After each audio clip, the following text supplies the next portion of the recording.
Two-thirds of Americans say their finances haven't improved under President Trump, according to a new survey out by Bankrate. The survey also takes a look at the financial issues on the top of Americans' minds ahead of the 2020 election. The two most critical, health care and taxes. Joining us now is Mark Hamrich, Senior Economic Analyst at Bankrate. Mark, always good to see you here. So obviously, the headline, at least for me, is that 46% of Americans say their financial standing has not improved under President Trump. Yeah. Does that help or hurt his chances to be reelected? Good question, and that is the question, right? And so, I think there's always been this presumption. It's what he campaigned on, that he can own the economy, no pun intended. And I think that when you dig down on the survey and see that 32% of Americans say that their finances are better, 21% say their finances are worse, so you have 46% that say they're the same.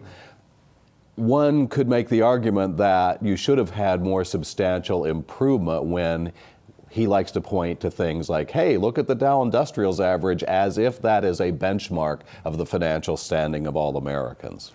What about what people are most concerned about? Did this survey show that people are worried about an impending recession? We didn't ask that question. I think it is a valid issue to be concerned about. Other surveys, of course, that we've asked, for example, our quarterly economist survey, for 5 straight quarters, our economist survey, and we'll be refreshing that soon, has indicated that risks are tilted toward the downside. But what I do think is fascinating with this survey that we did of Americans as well as experts versus everyday Americans, the number one issue is health care. That does change when one is a millennial. The millennials put employment as a priority over health care. Makes sense. Reason being, they don't have to tap the health care system as often. I think I'm going to live forever. Well, and the technology may be out there, so let's see how that goes. But in terms of health care, of course, we know that it's not just access to health care, it's the cost of health care, even for healthy people. Mm-hmm. And then, Lord forbid if one actually has an episode where they have a significant health problem. So the second issue being employment, and then third being taxes. Fourth issue is housing affordability and rent. I think that's once again an issue that is obviously of more interest to younger Americans. What's your read off of this survey on the state of low-income Americans?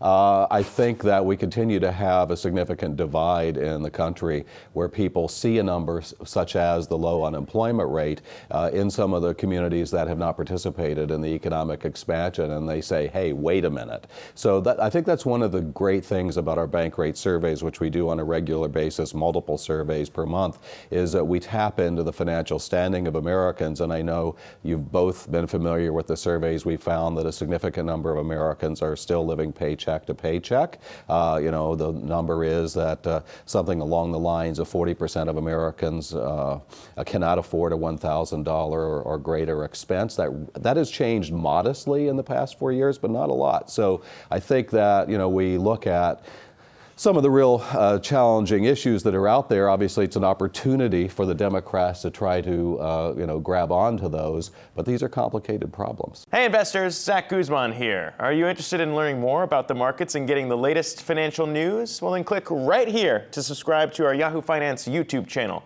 Get the latest up-to-the-minute market analysis, big interviews in the world of finance, and information on how to manage your money every day wherever you are.